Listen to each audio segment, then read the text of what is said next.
नमस्कार दोस्तों, आप सभी का मेरे चैनल पे हार्दिक स्वागत है। दोस्तों, आज से बहुत साल पहले एक गाँव में एक बाप-बेटा रहा करते थे। एक दिन बेटे का दिमाग घूमता है और अपने बाप से बोलता है कि आप मेरे असली बाप नहीं हो, मेरा जो बाप है वो बगल का जो गाँव है उसका मुखिया फलाना जो है वो मेरा बाप है। अब इस बात से खिंच कर जो उसका बाप रहता है उस अपने बेटा को इतना मारता है, इतना मारता है, इतना मारता है कि उसके परिवार वाले से लेकर के और गाँव वाले जितने थे, सारे के सारे परेशान हो जाते हैं उस उत्पात से।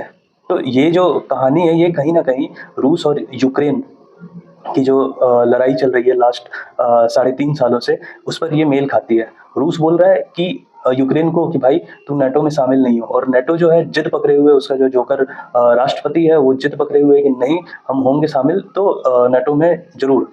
लेकिन अब इस बात से रूस इतना खिंचा हुआ है कि उसको साढ़े 3 साल से इतना पीट रहा है। वो तो शुक्र मनाइए कि अमेरिका और यूरोपियन कंट्री जो है वो लगातार हथियार सप्लाई और अन्य तरह की राहत सामग्रियाँ यूक्रेन को भेज रहा है, इस कारण से टिका हुआ है। नहीं तो अभी तक तो उसका अस्तित्व शायद दुनिया के नक्शे से मिट गया होता, अगर अमेरिका और नाटो देश जितने भी हैं अगर वो साथ नहीं दिए होते। भले वो प्रत्यक्ष रूप से लड़ाई ना लड़ रहे हो, लेकिन अप्रत्यक्ष रूप से वे हथियार सप्लाई और साथ के साथ फाइनेंशियली सपोर्ट दे करके यूक्रेन को अभी तक जिंदा रखे हुए हैं। नहीं तो रसिया जो है कब का निकल गया होता, और यूक्रेन का जो एक नामो निशान होता है वो पृथ्वी पर नहीं रहता। तो अब ये जो रूस और यूक्रेन की जो लड़ाई है, इसे जानने से पहले हमें पीछे इतिहास के पन्नों को फिर से खोलना होगा, और साथ के साथ उनसे उन कड़ी को जोड़ते हुए फिर हम आपको बताएँगे कि आखिर एग्ज़ैक्ट कारण क्या है। तो ये जो बात है उस समय से शुरू होती है जब प्रथम विश्व युद्ध जब खत्म होता है, तो मित्र राष्ट्र और आपको पता होगा कि ये प्रथम विश्व युद्ध जो था वो मित्र राष्ट्र और धुरी राष्ट्रों के बीच में हुआ था। मित्र राष्ट्र ने धुरी राष्ट्र को बुरी तरह से पराजित किया था। अब इसमें क्या होता है कि रूस जो है वो मित्र राष्ट्र की तरफ से होता है, लेकिन जब मीटिंग होता है तो उसमें रूस को के साथ काफ़ी ज़्यादा पक्षपात किया जाता है। इससे खिंच आकर जो लेनिन थे, एक समाज सुधारक थे, उन्होंने गृह युद्ध छेड़ दिया था। अपने उस समय जो राजा थे उसके खिलाफ गृह युद्ध छेड़ दिया था, और समाजवाद की कहीं न कहीं नींव उन्होंने वहाँ पर डाली थी। उसके बाद उन्होंने ही सोवियत यूनियन, मतलब कुछ प्रांतों को मिला करके एक यूनियन का निर्माण वो करते हैं, जिसे हम लोग यूएसएसआर या फिर सोवियत यूनियन के नाम से जानते हैं। 1917 के आसपास में रखा था, और लगभग काफ़ी लंबी चौड़ी प्रक्रिया थी। उसके बाद 1922 में उन्होंने इसका गठन किया था। जैसे कि अपना बेलारूस, यूक्रेन, अज़रबैजान, ये सारे के सारे जो प्रांत, मतलब एक तरह से वो रसिया के प्रांत थे, स्टेट मान के चलिए। ये सारे के सारे का फॉर्म करके एक यूएसएसआर का निर्माण होता है, जिसे हम लोग सोवियत यूनियन कहते हैं, और रसिया भी उसी में से एक था। उसके बाद जब लेनिन की मृत्यु हो जाती है, उसके बाद स्टालिन रसिया का कार्यभार संभालते हैं, और वे रसिया को काफ़ी ज़्यादा आगे लेकर के जाते हैं। उसके बाद जब द्वितीय विश्व युद्ध लड़ा जाता है, उस समय स्टालिन ने काफ़ी मजबूती से जो दोहरी राष्ट्र थे, खास करके जो जर्मनी और जापान, ये दोनों काफ़ी ज़्यादा मजबूत थे। इन दोनों का सामना काफ़ी बहादुरी से किया था। कहने के लिए तो रसिया जो है मित्र राष्ट्र की तरफ से लड़ रहा था, लेकिन इस लड़ाई में मित्र राष्ट्र के किसी भी देश ने रसिया का सपोर्ट नहीं किया था। लेकिन रसिया का जो एक भौगोलिक क्षेत्र है, शायद उसने रसिया को इस युद्ध में काफ़ी ज़्यादा मदद किया था, जिसके कारण से रसिया जो है ये जो युद्ध था जर्मनी के खिलाफ, वो आसानी से तो नहीं कहेंगे, लगभग 10 लाख से ऊपर लोग इसके भी मारे गए हुए थे रसिया के, लेकिन अंत में विजयी रसिया हुआ। इसके बाद क्या हुआ कि जब द्वितीय विश्व युद्ध खत्म होता है, और ब्रिटेन का जो एक उपनिवेशवाद था, जिसमें ढेर सारी कंट्री जो है उसके गुलाम थे, वो ये सारे के सारे एक-एक करके आज़ाद होते चले गए। उसके बाद लगभग 1949 के आसपास में 1948 या 49 के आसपास में नाटो संगठन जो था उसका निर्माण होता है। मतलब अमेरिका और जितने भी यूरोप के कुछ कंट्री, सारे नहीं, कुछ कंट्री जो है उन्होंने एक अलायंस का निर्माण किया, जिसे हम लोग नाटो बोलते हैं। इसका कहना था कि अगर नाटो के किसी भी देश पर अगर हमला होता है, कोई भी देश अगर हमला करता है, तो इसका मतलब होगा कि नाटो के सारे देश पर हमला हुआ है, और नाटो के जो जितने भी देश हैं वे सारे के सारे मिलकर जवाबी कार्रवाई उस देश पर करेंगे। तो ये जो इसका निर्माण करने का एक ही उद्देश्य था, वो था रसिया का डर।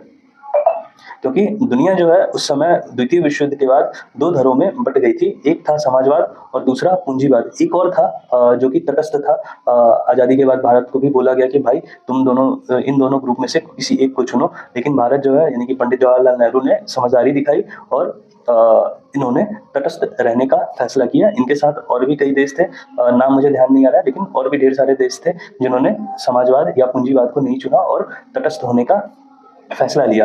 अब इसका सबसे बढ़िया फ़ायदा ये हुआ कि आगे चल के क्या हुआ है कि जो बहुत ऐसे देश, कमज़ोर देश जो पूँजीवाद को मानते थे और नेटो में अगर शामिल नहीं है, तो रसिया उन पर आक्रमण कर देता था। अगर बहुत ऐसे देश जो समाजवाद को मानते थे, उस पे नेटो आक्रमण कर देता था। एज़ फॉर एग्ज़ाम्पल लीबिया को देख लीजिए।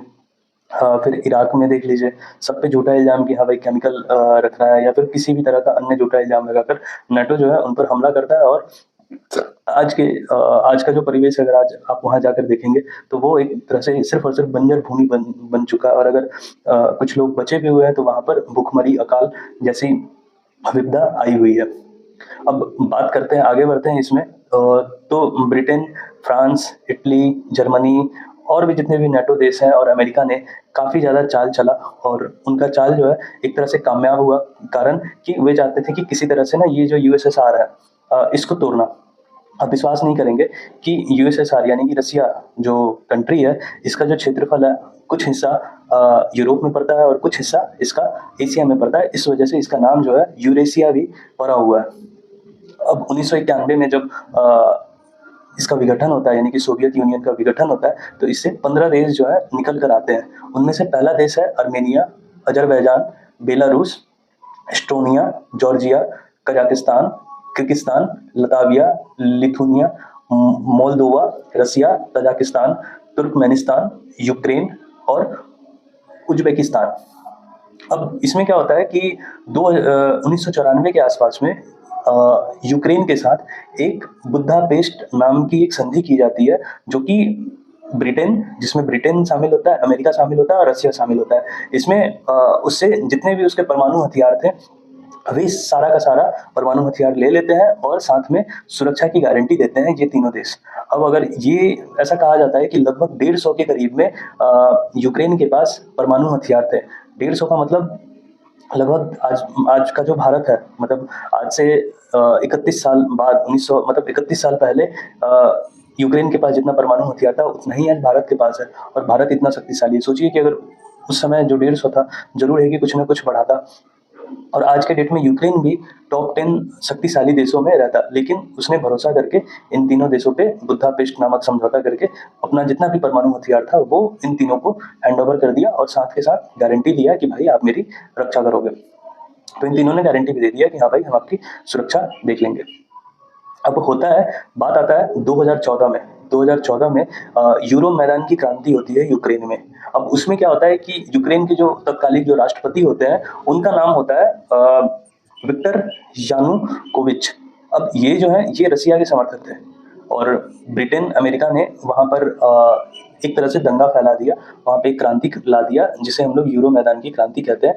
इसमें ये इतना ज़्यादा फैला जिससे ये जो विक्टर यानुकोविच थे, ये अपना पद छोड़ देते हैं और छोड़ने के बाद ये रसिया भाग जाते हैं।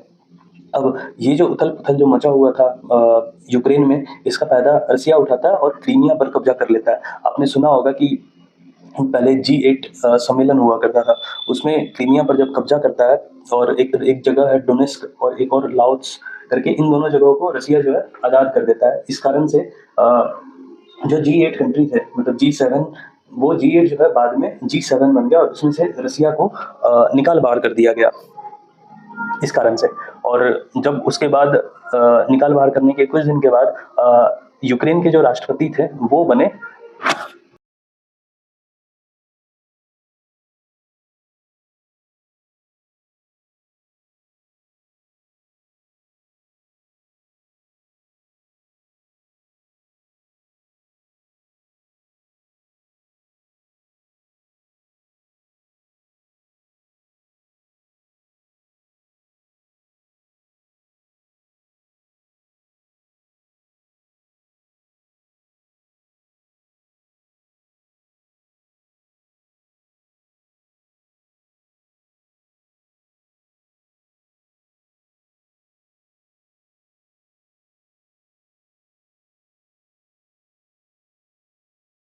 व्लादिमीर ज़ेलेंस्की के नाम से जानते हैं। एक तरह से ये जोकरी जो कहा जाता है, कॉमेडियन, ये पहले कॉमेडियन का काम करते थे और फिर इनकी पॉपुलैरिटी ने इन्हें राष्ट्रपति बनाया। अब इनकी एक ख्वाहिश होती है कि ये नेटो में शामिल हो जाए, और नेटो में शामिल होने का खबर जैसे ही रसिया को मिलता है, वैसे ही रसिया जो है लगभग 2022 के स्टार्टिंग में पहले तो बताया कि हाँ, एक तरह से ये युद्धाभ्यास है। लगभग 1 से 1.5 लाख सैनिकों को यूक्रेन का जो सीमा है वहाँ पर भेजता है और दुनिया को बोलता है कि भाई ये सिर्फ और सिर्फ एक युद्धाभ्यास है। लेकिन भेजने के 2 से 3 दिन के बाद उसने इस पर आक्रमण कर दिया। तो रसिया और यूक्रेन के बीच जो लड़ाई है उसका मेन जो कारण है यही है कि एक तो क्रीमिया पे जो आक्रमण हुआ था रसिया का, वो वहाँ से चिंगारी भड़की, और साथ के साथ यूक्रेन का जो एक ख्वाहिश था, यानी कि यूक्रेन के जो राष्ट्रपति हैं उनका जो एक ख्वाहिश था कि वो नेटो में शामिल हो, ये सबसे बड़ा कारण है जिससे ये जो लड़ाई है ये इतना ज़्यादा खिंचा जा रहा है।